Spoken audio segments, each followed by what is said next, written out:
Hello everyone, आप सभी बच्चों का बहुत स्वागत है बिहार बोर्ड क्लास 6 गणित की नई पाठ्य पुस्तक गणित प्रकाश के 10वें और अंतिम अध्याय में, जो कि है शून्य के दूसरी ओर, the other side of zero. आज के इस सेशन में हम इस अध्याय का 10वां और अंतिम भाग पढ़ेंगे और पेज नंबर 266 से लेकर 271 तक में दिए गए सभी तथ्यों को जानेंगे, समझेंगे और दिए गए प्रश्नों को हल करने का भी प्रयास करेंगे।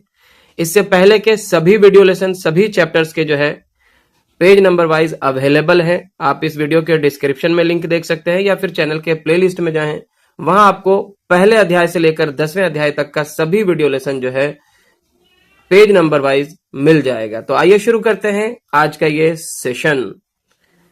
आज का हमारा जो टॉपिक है वो है एक चुटकी इतिहास, यानी कि अ पिंच ऑफ हिस्ट्री।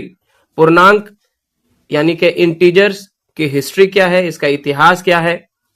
सामान्य भिन्नों की तरह यानी कि फ्रैक्शंस की तरह सामान्य पूर्णांकों यानी कि शून्य और ऋणात्मक संख्याओं सहित। पूर्णांक क्या होता है? पूर्णांक के अंदर शून्य भी होता है जो ना तो धनात्मक है ना ही ऋणात्मक है, और शून्य के दाईं ओर जो है धनात्मक संख्याएं होती हैं, पॉजिटिव नंबर्स होते हैं, और शून्य के बाईं ओर निगेटिव नंबर्स यानी कि ऋणात्मक संख्याएं होती हैं। तो यहाँ पे कहा गया है कि सामान्य भिन्नों की तरह सामान्य पूर्णांकों की कल्पना और प्रयोग एशिया में पहली बार हजारों वर्ष पूर्व किया गया था। इसके पश्चात आधुनिक समय में यानी कि मॉडर्न एज में यह अंततः संपूर्ण विश्व में फैल गए। ठीक है, ऋणात्मक संख्याओं के उपयोग का पहला ज्ञात उदाहरण जो है लेखांकन के संदर्भ में यानी कि अकाउंटिंग में है।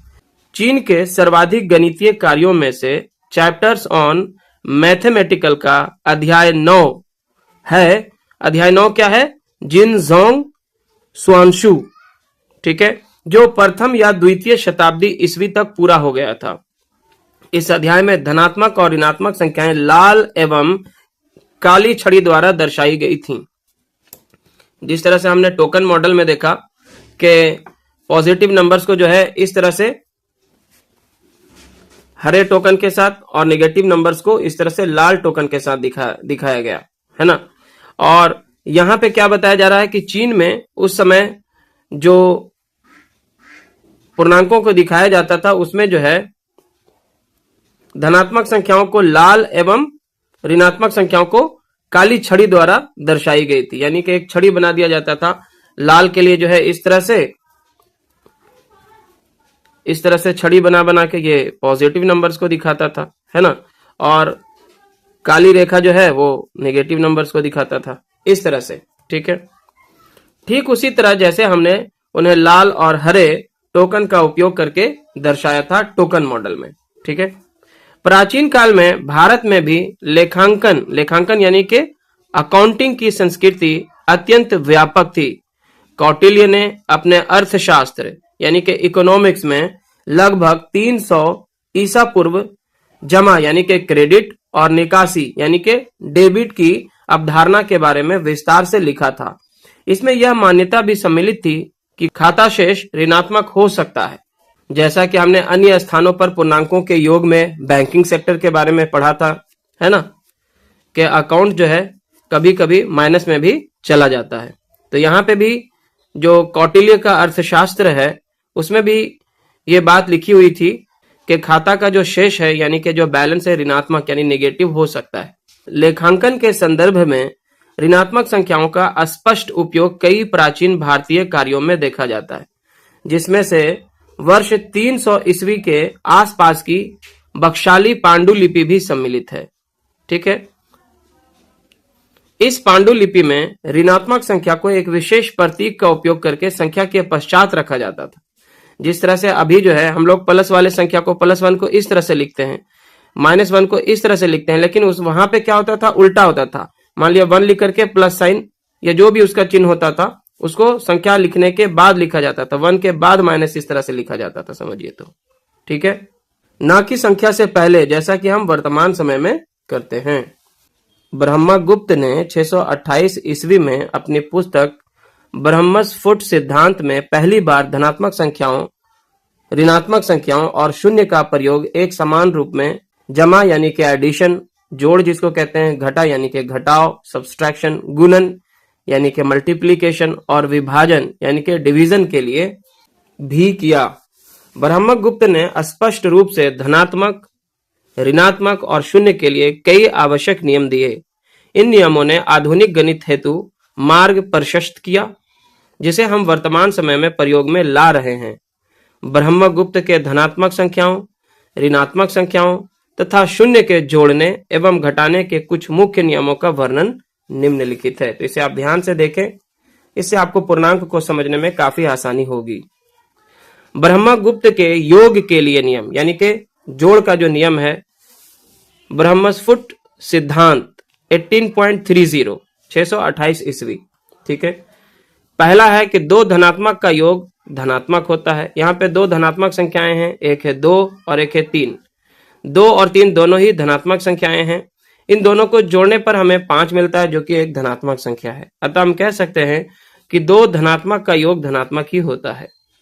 दूसरा नियम है कि दो ऋणात्मक का योग ऋणात्मक होता है, यानी कि दो निगेटिव नंबर्स को अगर हम ऐड करें, जोड़ें, तो हमें उसका जो योग प्राप्त होगा वो भी ऋणात्मक में ही आएगा। दो ऋणात्मक को जोड़ने के लिए दोनों संख्याओं को बिना चिन्ह के जोड़ते हैं और तब प्राप्त परिणाम के सामने ऋणात्मक चिन्ह लगा देते हैं। जैसे देखिए यहाँ पे -2 है और इसको जोड़ा जा रहा है -3 के साथ। तो आप पहले क्या कीजिए, 2 और 3 को जोड़ लीजिए, 5 लिख लीजिए और उसके बाद जो है परिणाम के सामने ऋणात्मक चिन्ह लगा दीजिए -5। ठीक है। तीसरा जो नियम है, एक धनात्मक एवं एक ऋणात्मक संख्या को जोड़ने के लिए बिना चिन्ह के बड़ी संख्या में से छोटी संख्या को क्या करना है, घटा देना है और प्राप्त परिणाम पर बड़ी संख्या का चिन्ह लगा देना है। जैसे देखिए, मान लिया जाए यहाँ पे -5 जो कि एक ऋणात्मक संख्या है, इसको जोड़ रहे हैं 3 के साथ जो कि एक धनात्मक संख्या है। तो यहाँ पे बड़ी संख्या कौन है, पहले चिन्ह को भूल जाइए, 5 है। 5 में से 3 को क्या करना है, घटा देना है। तो 5 में से 3 गया, 2 आ जाएगा। अब इसमें से बड़ी संख्या कौन थी 3 और 5 में से, तो 5 था। 5 के पहले कौन सा चिन्ह लगा हुआ है, माइनस। तो जो रिजल्ट आया है घटाने के बाद उसके आगे माइनस चिन्ह लगा देंगे। दूसरी स्थिति देखिए, यहाँ पे 2 प्लस में है और 3 यहाँ पे माइनस में है। अब यहाँ पे बड़ी संख्या कौन है, 3 है। 3 में से 2 को घटाएंगे, क्या आएगा, 1 आएगा। तो आपको घटा देना है बड़ी संख्या में से छोटी संख्या को, तो 1 आ गया। अब बड़ी संख्या जो थी उसके आगे कौन सा चिन्ह है, माइनस का है। तो यहाँ पे आपको माइनस लिख देना है 1 के पहले। ठीक है। या फिर यहाँ पे देखिए -3 + 5 है, यहाँ पे एक ऋणात्मक संख्या है, दूसरी एक धनात्मक संख्या है। तो इसमें आपको घटाना है बड़ी संख्या में से छोटी संख्या को। तो 5 में से 3 को घटा दिए तो 2 आ गया। अब बड़ी संख्या के पहले जो चिन्ह है वही चिन्ह यहाँ पे जो घटाने के बाद अंक आया है 2 वहां पे रहेगा। तो 5 यहाँ पे बड़ी संख्या थी, 5 के पहले प्लस साइन है, तो 2 के आगे प्लस साइन यहाँ पे रहेगा। यानी कि प्लस साइन लिखने की जरूरत हर बार नहीं होती है, माइनस चिन्ह जरूर से लिखा जाता है। प्लस साइन आप +2 लिखें या केवल 2 लिखें, एक ही बात होती है। चौथा नियम आते हैं, एक संख्या तथा उसके प्रतिलोम का योग 0 होता है। प्रतिलोम का मतलब अगर संख्या धनात्मक है तो उसका प्रतिलोम वही संख्या ऋणात्मक के रूप में होगा। जैसे कि +2 का प्रतिलोम -2 होगा, -2 का प्रतिलोम +2 होगा, +5 का प्रतिलोम -5 होगा, -5 का प्रतिलोम +5 होगा। तो इस तरह से जब किसी संख्या का प्रतिलोम का योग निकाला जाता है, किसी संख्या और उसके प्रतिलोम का योग निकाला जाता है, तो उसका मान क्या आता है, 0 आता है। जैसे देखिए -2, जैसे देखिए यहाँ पे 2 + -2, तो 2 यहाँ पे धनात्मक है, 2 यहाँ पे ऋणात्मक है, दोनों का योग क्या होगा, 0 होगा। ठीक है। किसी संख्या और 0 का योग वही संख्या होती है। अब संख्या माइनस में होगा तो भी वही रहेगा, प्लस में होगा तो भी वही रहेगा। जैसे देखिए -2 को अगर 0 से जोड़ेंगे तो योग -2 ही आएगा।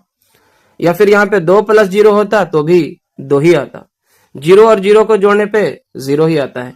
तो ये है ब्रह्मगुप्त के योग के लिए नियम। आगे हम जानेंगे घटाने के लिए ब्रह्मगुप्त के नियम। यह भी ब्रह्मस्फुट सिद्धांत 18.31 से 18.32 में वर्णित है। यहाँ पे देखिए पहला नियम क्या है घटाने का, एक बड़े धनात्मक में से एक छोटा धनात्मक घटाया जाए तो परिणाम धनात्मक रहता है। ठीक है। जैसे 3 यहाँ पे देखिए धनात्मक संख्या है और ये बड़ा भी है 2 से। अब 3 में से 2 को घटाएंगे तो आंसर क्या आएगा, 1 आएगा। और यहाँ पे चूंकि 3 धनात्मक था, बड़ा था, तो रिजल्ट भी क्या आ रहा है, धनात्मक में ही आएगा। दूसरा क्या है कि एक छोटे धनात्मक में से एक बड़ा धनात्मक घटाया जाए तो परिणाम ऋणात्मक होता है। मान लिया यहाँ पे एक धनात्मक है 3, दूसरा है, जैसे यहाँ पे छोटा धनात्मक है 2 और बड़ा धनात्मक है 3। अब 2 में से अगर 3 को घटा दे तो रिजल्ट हमारा क्या आएगा, माइनस में आएगा। ठीक है, तो यहाँ पे हमारा जो रिजल्ट आएगा, जो परिणाम आएगा वो ऋणात्मक होगा। तीसरा नियम है कि एक ऋणात्मक संख्या को घटाना इसके संगत धनात्मक संख्या को जोड़ने के समान है। जैसे देखिए, मान लिया जाए 2 में से आप घटा रहे हैं -3 को, तो इसको आप ऐसे भी कर सकते हैं, 2 को 2 रहने दीजिए और इन दोनों चिन्ह को जो है प्लस में बदल दीजिए। ठीक है, तो 2 प्लस प्लस 3, तो रिजल्ट क्या आ जाएगा, 5 आ जाएगा। कितना आ जाएगा, 2 + 3 5 आ जाएगा। यानी कि यहाँ पे माइनस चिन्ह को आप चाहें तो प्लस चिन्ह में बदल सकते हैं, दोनों का मान समान ही आएगा। चौथा नियम है कि एक संख्या को स्वयं में से घटाना शून्य प्रदान करता है। जैसे 2 में से 2 को घटा दीजिएगा तो क्या होगा, 0। -2 में से -2 को घटाएंगे तो भी क्या होगा, 0 ही आएगा। इस तरह से देखिए, -2 में से अगर आप -2 को घटाते हैं, ठीक है, ये -2, ये भी -2, यहाँ पे घटा का चिन्ह है, तो आगे इसको आप प्लस में बदल सकते हैं, -2 प्लस, और यहाँ पे भी हो जाएगा +2। ठीक है, अंदर में भी +2 होगा। अब यहाँ पे एक माइनस में एक प्लस में बराबर क्या हो जाएगा, 0 आ जाएगा। या फिर आप ऐसे देखिए, -2 माइनस -2, यहाँ पे गुना करके भी अगर आप बाहर निकालते हैं तो ये देखिए, ये -2 अपने जगह पे है और माइनस माइनस +2। ठीक है, दोनों एक माइनस में एक प्लस में, तो दोनों एक दूसरे का योग प्रतिलोम हो गया, तो यहाँ पे रिजल्ट क्या आएगा, 0। एक माइनस में है एक प्लस में और दोनों समान संख्या है, तो इसका मान क्या होगा, 0 हो जाएगा। पांचवा नियम है कि एक संख्या में से शून्य को घटाने पर वही संख्या प्राप्त होती है। जैसे -2 में से भी अगर 0 को घटाएंगे तो -2 ही आएगा, 0 में से 0 को घटाएंगे तो भी 0 ही आएगा, यानी कि वही संख्या प्राप्त होती है। शून्य में से किसी संख्या को घटाने पर हमें इसका प्रतिलोम प्राप्त होता है। जैसे मान लिया जाए 0 में से आप घटाएंगे -2 को, तो -2 का प्रतिलोम क्या होगा, +2, तो +2 आ जाएगा। ठीक है, अगर 0 में से 2 को घटाएंगे जो कि प्लस में है, तो आपका रिजल्ट आएगा -2, यानी कि उसका प्रतिलोम आपको प्राप्त होगा, इनवर्स प्राप्त होगा। जब आप एक बार ब्रह्मगुप्त के नियमों को समझ लेते हैं तो आप किसी भी धनात्मक संख्या, ऋणात्मक संख्या और शून्य को जोड़ना और घटाना कर सकते हैं। आगे है, आइए पता लगाएं। यहाँ पे 2 क्वेश्चंस दिए गए हैं। क्वेश्चंस को हल करने से पहले आपको बताना चाहेंगे कि इस चैनल पे आपको class 7 as well as class 8 के भी मैथ और साइंस के सभी चैप्टर्स के वीडियो लेसन जो है अवेलेबल हैं। आप हमारे चैनल के प्लेलिस्ट में जाएं, वहां पे जाकर आप आगे के कक्षाओं के भी सॉल्यूशंस देख सकते हैं। साथ ही आप गणित प्रकाश के सभी अध्यायों के चैप्टर वाइज या फिर कहें कि पेज नंबर वाइज जो वीडियो सॉल्यूशंस हैं वो भी आप देख सकते हैं। प्लेलिस्ट का लिंक जो है आपको वीडियो के डिस्क्रिप्शन में मिल जाएगा। साथ ही साथ आप चैनल के प्लेलिस्ट में भी जाकर सारे वीडियो सॉल्यूशंस को देख सकते हैं। तो यहाँ पे क्वेश्चन है पहला नंबर में, क्या आप ब्रह्मगुप्त के नियमों को बेला की मजेदार इमारत या संख्या रेखा के अनुसार स्पष्ट कर सकते हो? तो आप दोनों ही के अनुसार कर सकते हैं। दूसरा प्रश्न है, प्रत्येक नियम के लिए स्वयं के उदाहरण दीजिए। तो हम एक साथ दोनों ही प्रश्नों को हल करते हुए चलेंगे। यहाँ पे हम बेला के मजेदार इमारत का उपयोग करेंगे। तो आइए इस प्रश्न को हल करते हैं। बेला की मजेदार इमारत के अनुसार ब्रह्मगुप्त के योग के लिए नियम, जो कि हमने पिछले पेज में पढ़ा भी है। पहला नियम है कि 2 धनात्मक संख्याओं का योग धनात्मक ही होता है, यानी कि धनात्मक संख्या प्लस धनात्मक संख्या बराबर क्या होता है, धनात्मक संख्या ही होता है। अब बेला के मजेदार इमारत के अकॉर्डिंग उदाहरण लेते हैं। यहाँ पे हम दूसरा प्रश्न में जो उदाहरण मांगा गया था कि आप स्वयं से एक उदाहरण दीजिए, वो उदाहरण भी देते हुए चलते हैं। मान लिया जाए कि ये हमारा 0 फ्लोर है। ऊपर की ओर जाने पे हम +1 +2 +3 इस तरह से ऊपर हम बढ़ते रहते हैं। आगे है +4 +5 इस तरह से, और नीचे की तरफ जो है -1 -2 इस तरह से होता है। अब मान लिया जाए कि अभी हम +2 वाले फ्लोर पे हैं, यहाँ पे हैं, और हम ये हमारा स्टार्टिंग फ्लोर है, यानी कि प्रारंभिक तल है। हमारी जो गति है वो कितना है, 3 फ्लोर धनात्मक, यानी कि ऊपर की तरफ जाना है। ठीक है, तो यहाँ से 3 फ्लोर ऊपर चलेंगे हम, तो देखिए ये पहला, दूसरा, ये तीसरा, हम कहाँ पहुंच जाएंगे, +5 पे पहुंच जाएंगे। ठीक है, यानी कि +2 +3 करने पर जो है हम कहाँ पहुंच रहे हैं, +5 पे। यह साबित करता है कि 2 धनात्मक संख्याओं का योग हमेशा क्या होता है, धनात्मक होता है। तो यहाँ पे हमने उदाहरण भी दे दिया। दूसरा जो नियम है ब्रह्मगुप्त के योग का, वो ये है कि 2 ऋणात्मक संख्याओं का योग ऋणात्मक ही होता है। ऋणात्मक संख्या प्लस ऋणात्मक संख्या बराबर ऋणात्मक संख्या ही आता है। यहाँ पे उदाहरण इस तरह से हम बेला के मजेदार इमारत के अकॉर्डिंग लेते हैं। यहाँ पे मान लेते हैं कि ये हमारा 0 है, इसके ऊपर की तरफ +1 +2 ऐसा, और नीचे की तरफ -1, -2, -3, -4, -5। ठीक है, अभी हमारा जो करंट स्थिति है वो ये है। उदाहरण के तौर पे आप देखेंगे कि आप -2 पर स्थित हैं और आपको गति करना है 3 फ्लोर और माइनस में नीचे की तरफ। तो 1, 2, 3, आप कहां पहुंच रहे हैं? -5 पे पहुंच जा रहे हैं। कहां पहुंच रहे हैं? -5 पे। इस तरह से हम कह सकते हैं कि जब हम दो ऋणात्मक संख्याओं को जोड़ते हैं तो जो हमारा हल प्राप्त होता है वो क्या होता है? माइनस में ही आता है। तो इस तरह से हम कह सकते हैं कि दो ऋणात्मक संख्याओं को जोड़ने पे हमें ऋणात्मक संख्या ही प्राप्त होती है। ब्रह्मगुप्त के योग के नियम में तीसरा नियम है कि एक धनात्मक और एक ऋणात्मक संख्या का योग धनात्मक या ऋणात्मक दोनों हो सकता है। यानी कि जब हम एक धनात्मक संख्या और एक ऋणात्मक संख्या को जोड़ते हैं तो हमारा परिणाम जो है धनात्मक भी आ सकता है, ऋणात्मक भी आ सकता है। बेला के मजेदार इमारत के अकॉर्डिंग इसे समझते हैं। मान लिया जाए कि यह हमारा 0 फ्लोर है, ऊपर की तरफ +1, +2, +3, +4, +5, इस तरह से ये आगे बढ़ता रहता है। और नीचे की तरफ देखिए ये क्या होता है? -1, -2, -3, -4, -5, इस तरह से ये आगे चलता रहता है। उदाहरण देखिए, मान लिया जाए कि अभी हम -2 वाले फ्लोर पे हैं। कहाँ हैं? यहाँ पे हैं, -2 वाले फ्लोर पे हैं। हमारी गति जो है हो रही है धनात्मक गति है, ऊपर की तरफ 3 फ्लोर हम जा रहे हैं। तो ये देखिए 1, 2, 3, आप कहाँ पहुंच जाते हैं? +1 पे पहुंच जाते हैं। यहाँ पे देखिए एक ऋणात्मक संख्या है और एक धनात्मक संख्या है, दोनों को जोड़ने पे जो रिजल्ट आया हमारा क्या आया? धनात्मक में आया। वही दूसरा उदाहरण आप देखिए, इस स्थिति में अभी हम कहाँ पे हैं? +2 पे हैं, +2 पे हैं। आप यहाँ पे स्थित हैं और आप नीचे की तरफ गति कर रहे हैं। माइनस में 3, माइनस बटन आपने 3 बार दबाया तो आप कहाँ पहुंचेंगे? 1, 2, 3, आप यहाँ पे पहुंच रहे हैं जो कि -1 है। यहाँ पे रिजल्ट आपका क्या रहा है? ऋणात्मक आ रहा है। इस तरह से हम कह सकते हैं कि एक धनात्मक और एक ऋणात्मक संख्या का योग कभी धनात्मक भी हो सकता है तो कभी ऋणात्मक भी हो सकता है।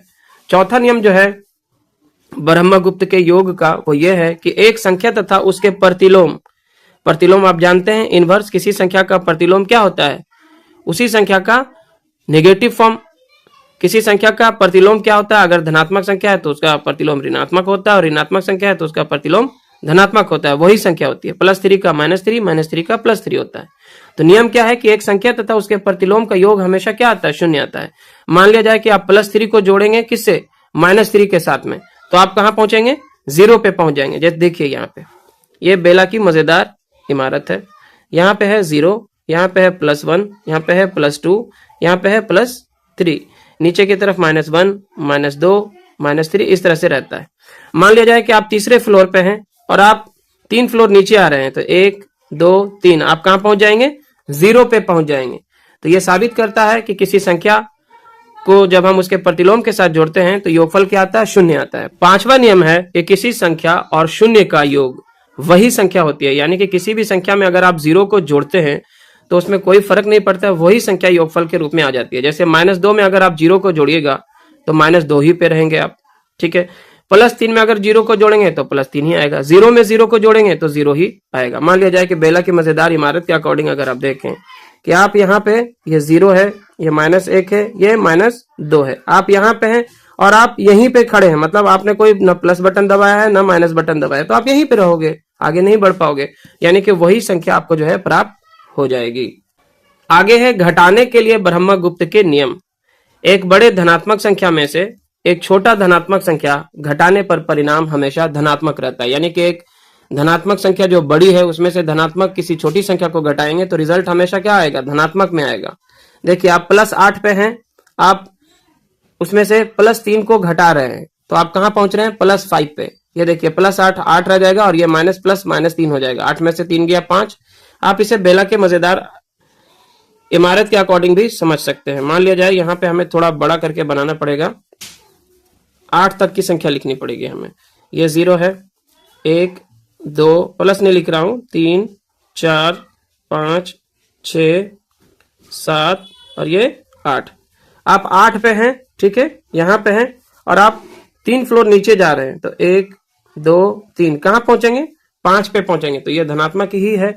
इस तरह से हम कह सकते हैं कि एक बड़े धनात्मक संख्या में से एक छोटी धनात्मक संख्या को जब आप घटाते हैं तो रिजल्ट हमेशा क्या आएगा, धनात्मक में ही आएगा। क्लियर है? चलिए, दूसरा जो नियम है कि एक छोटे धनात्मक में से एक बड़ा धनात्मक घटाते हैं तो परिणाम क्या होगा, तो यहाँ पे आपका परिणाम ऋणात्मक हो जाएगा। मान लिया जाए कि यहाँ पे हम +3 में से +8 को घटाते हैं, ठीक है, तो यहाँ पे धनात्मक संख्या पहली जो है वो छोटी है और दूसरी जो धनात्मक संख्या है वो बड़ी है, तो यहाँ पे रिजल्ट हमारा क्या होगा, ऋणात्मक होगा। इसे भी आप बेला के मजेदार इमारत के अकॉर्डिंग समझ सकते हैं। ये जैसे देखिए ये 0 है, ये 1 2 3 4 ये सब प्लस में है, 5 6 7 और ये 8। मान लिया जाए कि आप कहाँ पे हो, 3 पे हो, 3 में से आप क्या कर रहे हो, 8 को घटा रहे हो, तो यहाँ पे हमें नीचे की तरफ भी कुछ संख्या लिखनी होगी, -1 -2 -3, ठीक है, -4 और ये -5 है मान लिया जाए, ठीक है। तो घटा रहे हैं मतलब आपको नीचे की तरफ चलना पड़ेगा, तो कितना नीचे जाना पड़ेगा, 8 बार, ठीक है। +3 में से आपको कहाँ जाना होगा, 8 नीचे जाना होगा, तो यहां से देखिए ये +3 था आपका, यहां से 1 2 3 4 5 6 7 8, आप कहाँ पहुंच रहे हो, -5 पे पहुंच जा रहे हो, ठीक है। ब्रह्मगुप्त के घटाने का जो तीसरा नियम है वो इस तरह से है कि एक ऋणात्मक संख्या को घटाना इसके संगत धनात्मक संख्या को जोड़ने के समान है। जैसे मान लिया जाए कि आप 3 में से -4 को घटा रहे हैं, तो आप इसमें से 3 में से 4 को जोड़ दीजिएगा तो भी वही रिजल्ट आएगा। जैसे यहाँ पे इसका सोल्यूशन देखिए, 3 और ये माइनस माइनस क्या हो जाएगा, +4, तो क्या आएगा, 7 ही आएगा। यहाँ पे भी आप देखिए 3 + 4 मिलकर क्या आ जाएगा, 7 आ जाएगा, ठीक है। तो एक ऋणात्मक संख्या को घटाना जो है इसके संगत धनात्मक संख्या को जोड़ने के समान है। चौथा नियम है कि एक संख्या को स्वयं में से यानी कि उसी संख्या में से घटाया जाए तो शून्य आता है, शून्य प्रदान करता है। जैसे देखिए +4 को अगर आप घटा दें +4 से तो क्या होगा, 4 -4 बराबर 0 हो जाएगा। इसी तरह से -2 को अगर घटा दें -2 से तो क्या होगा, ये देखिए ये -2 और ये माइनस माइनस क्या हो जाएगा, +2, तो एक माइनस में एक प्लस में, तो रिजल्ट क्या होगा, 0, ठीक है। पांचवा जो नियम है कि एक संख्या में से शून्य को घटाने पर वही संख्या प्राप्त होती है। अगर किसी संख्या में से आप शून्य को घटाएंगे तो आपको वही संख्या प्राप्त होगी। जैसे मान लिया जाए कि आप -2 में से 0 को घटाओगे तो -2 आएगा, या मान लिया जाए कि आप 3 में से 0 को घटाते हो तो आपको 3 ही आएगा, है ना। और इसके अतिरिक्त शून्य में से, अगर आप यहाँ पे था कि किसी संख्या में से शून्य को घटाने पर, और आगे है कि शून्य में से अगर आप किसी संख्या को घटाते हैं तो आपको इसका प्रतिलोम प्राप्त होगा, यानी कि उसका चिन्ह बदलकर प्राप्त होगा। अगर 0 में से आप -3 को घटा रहे हैं तो आपको रिजल्ट क्या मिलेगा, +3 मिलेगा, ठीक है। और अगर आप 0 में से, ठीक है, 0 में से अगर आप घटाएंगे +3 को तो आपको रिजल्ट क्या मिलेगा, -3, यानी उसका प्रतिलोम प्राप्त होगा। तो ये था ब्रह्मगुप्त के योग तथा घटाव का नियम, जिसे हमने उदाहरण देकर समझा। ब्रह्मगुप्त पहले गणितज्ञ थे जिन्होंने शून्य को धनात्मक एवं ऋणात्मक संख्याओं के समान महत्व दिया। इन्होंने सर्वप्रथम ऐसी संख्याओं धनात्मक, ऋणात्मक और शून्य पर अंक गणित यानी कि अरिथमेटिक की संक्रियाओं के लिए स्पष्ट नियम दिए, जिसे अब रिंग के नाम से जाना जाता है। इससे संपूर्ण विश्व में गणित करने का तरीका बदल जाएगा। हालांकि शून्य एवं ऋणात्मक संख्याओं को संख्याओं के रूप में स्वीकारने हेतु शेष विश्व को कई शताब्दियां लगीं। ये संख्याएं 9वीं शताब्दी में अरब देशों में पहुंची, उनके द्वारा स्वीकार की गई एवं गहन अध्ययन के पश्चात 13वीं शताब्दी में यूरोपीय देशों में विस्तृत हुई। आश्चर्य की बात यह है कि 18वीं शताब्दी में भी कई यूरोपीय देशों में गणितज्ञों द्वारा ऋणात्मक संख्याओं को स्वीकार नहीं किया गया था। 18वीं शताब्दी में एक फ्रांसीसी गणितज्ञ लाज़ारे कॉर्नेट ने ऋणात्मक संख्याओं को बेतुका कहा था, परंतु कुछ समय बाद शून्य के साथ ऋणात्मक संख्याएं भी वैश्विक गणित और विज्ञान में अपरिहार्य सिद्ध हुई। वर्तमान समय में ऋणात्मक धनात्मक संख्याओं के साथ अत्यंत महत्वपूर्ण मानी जाती हैं। जैसा कि वर्ष 628 ईस्वी में ब्रह्मगुप्त ने बहुत स्पष्ट रूप से इन्हें अनुशंसित किया था, सभी संख्याओं पर अंक गणितीय नियमों के अमूर्त रूपों ने बीज गणित यानी कि अलजबरा के आधुनिक विकास का मार्ग प्रशस्त किया, जिसके विषय में हम भविष्य की कक्षाओं में पढ़ेंगे। तो अलजबरा भी हम पढ़ने जा रहे हैं आगे के कक्षाओं में। और बच्चों पेज नंबर 269 पर इस अध्याय का जो समरी है, जो सारांश है, पॉइंट बाय पॉइंट दिया गया है। इसे आप स्वयं पूरा अच्छे से जो है सारे पॉइंट्स को पढ़ें, समझें। काफी आसान भाषा में जो है समझाया गया है। आप इसे ऑलरेडी पढ़ चुके हैं, एक बार इसे आप जरूर से दोहराएं। और आगे 271 जो कि इस अध्याय का अंतिम पेज है, यहाँ पे पूर्णांक सांप सीढ़ी एक खेल दिया गया है। इस तरह का खेल आपने अगर लूडो खेला होगा तो उसमें सांप वाला भी दिया रहता है, लेकिन ये थोड़ा सा डिफरेंट है। यहाँ पे आप देख सकते हैं कि हम लोग जो लूडो में खेले होंगे वहां पे 1 से लेके 100 तक जाने का होता है ना। और बीच में बहुत सारे जो है बाधाएं आती हैं, सांप आता है और सांप के काटने से जो है वापस फिर नीचे की तरफ हम लोग गिर जाते थे। यहाँ पे 1 से जो है 50 तक धनात्मक संख्याएं ऊपर की ओर इस तरह से दी गई हैं। 1 2 3 4 5 6 7 8 9 10 ऐसा करके ये 0 है, 0 लेवल है। यहां से ऊपर की तरफ जो है इस तरह से धनात्मक संख्याएं 1 से 50 तक दी गई हैं। और यहाँ पे 0 के नीचे इस तरह से जो है ऋणात्मक संख्याएं दी गई हैं, -1 -2 -3। ठीक है, ये इस तरह से माइनस में भी 50 तक दिया गया है। ठीक है, इस खेल को खेलने का नियम क्या है, देखिए यहाँ पे बताया गया है। इस खेल के लिए आपके पास 2 पासे होने चाहिए। एक पासा जो नॉर्मल होता है 1 से 6 तक उसमें लिखा होता है ना। और दूसरा पासा निगेटिव में रहेगा, उसमें -1 -2 -3 -4 -5 और -6 आएगा। ठीक है, नियम क्या है, रूल क्या होगा। यह 2 खिलाड़ियों का खेल है। प्रत्येक खिलाड़ी के पास एक मोहरा होता है। दोनों खिलाड़ी 0 से खेलना शुरू करते हैं, आरंभ करते हैं। खिलाड़ी जीतने के लिए -50 या +50 तक पहुंच सकते हैं, लेकिन खेल से पूर्व या खेलते समय निश्चित करने की आवश्यकता नहीं होती है। प्रत्येक खिलाड़ी एक ही समय में 2 पासे फेंकता है। ठीक है, ये दोनों ही पासों को जो है उसको फेंकना पड़ेगा। ठीक है, एक पासे पर +1 से +6 तक की संख्याएं होती हैं और दूसरे पासे पर -1 से -6 तक की संख्याएं होती हैं। ठीक है, 2 पासों के प्रत्येक उछाल के पश्चात खिलाड़ी उन्हें किसी भी क्रम में जोड़ या घटा सकता है और फिर परिणाम को इंगित करने वाले चरणों को आगे बढ़ा सकता है। धनात्मक परिणाम का अर्थ है +50 की ओर बढ़ना और ऋणात्मक परिणाम का अर्थ है -50 की ओर बढ़ना। दोनों में से किसी में भी आप पहले पहुंच जाएंगे। मान लिया जाए पहले पासे में हमारा -2 आ गया और दूसरे पासे पे हमारा जो है +5 आ गया, तो यहाँ पे रिजल्ट क्या होगा, ओवरऑल रिजल्ट क्या होगा, एक माइनस में एक प्लस में। तो हमने सीखा कि बड़ी संख्या में से छोटी संख्या को क्या करना है, घटा देना है। 5 में से 2 गया, क्या हो जाएगा, 3। और बड़ी संख्या के आगे जो चिन्ह है वही लगा देना है। तो यहाँ पे बड़ी संख्या 5 है तो +3। तो यहाँ पे क्या होगा, आपको 0 से 3 घर ऊपर की तरफ चलना पड़ेगा, 1 2 3। इसी तरह से अगर रिजल्ट उल्टा माइनस में आए तो आपको नीचे की तरफ जाना पड़ेगा। और इस तरह से आपको जो है या तो पहले 50 पे पहुंचना है या -50 पे पहुंचना है। तो जो सबसे पहले -50 या 50 तक पहुंच जाएगा वही खिलाड़ी इस खेल का विनर होगा।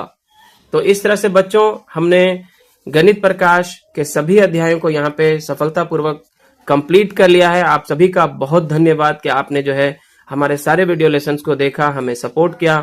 और आगे क्लास 7 का जो मैथ है या साइंस है उसके सॉल्यूशंस ऑलरेडी अवेलेबल हैं। आप चैनल के प्लेलिस्ट में जाएं, वहां आपको क्लास 6, क्लास 7, क्लास 8 मैथ और साइंस का चैप्टर वाइज सॉल्यूशन मिल जाएगा। आगे हम दूसरे सब्जेक्ट्स के भी वीडियो लेसन्स को अपलोड करेंगे। तो बने रहें हमारे चैनल के साथ, हमें सपोर्ट करते रहें। बहुत बहुत धन्यवाद।